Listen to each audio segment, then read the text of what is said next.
এবং আজকে চলে এলাম একটা ভোল্টাসের 1.5 টনের এসি নিয়ে। এই এসিটা সার্ভিসিং হবে, দেখুন তার আগে ময়লাটা দেখুন, দেখেছেন। তারপরে আমি ক্যাবিনেটটা খুলে নিচ্ছি, ফ্রন্ট ক্যাবিনেটটা, তারপরে সুইং প্লেটটা খুলে নিলাম। তারপরে আমি স্ক্রুটা খুলে যে ক্যাবিনেটটা আছে ক্যাবিনেটটা বের করে নেব, খুলে নেব।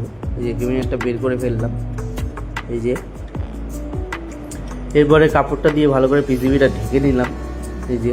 তারপরে জ্যাকেটটা পরিয়ে নিলাম, জ্যাকেটটা পরার পরে কুলিং কয়েলটা ভালো করে ভিজিয়ে নেব।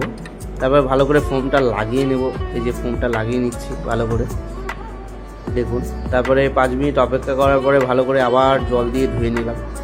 তারপর সামনে যে ডিসপ্লেটা ছিল সেটা খুলে ফেললাম। তারপর নেটটা ধুয়ে ফেললাম ভালো করে। ক্যাবিনেটও ধোয়া হয়ে গেছে, এটা মুছে নিচ্ছে, এই যে মোছা কমপ্লিট হয়ে এসছে। তারপর আমি জ্যাকেটটা খুলে নেব।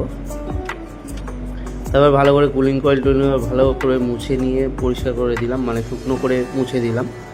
তারপরে আমি ক্যাবিনেটটা লাগিয়ে স্ক্রুটা লাগিয়ে উপরে নেটটা লাগিয়ে দিলাম। তারপর ফ্রন্টের ডিসপ্লেটা লাগিয়ে কমপ্লিট করে ফেললাম ইনডোরটা।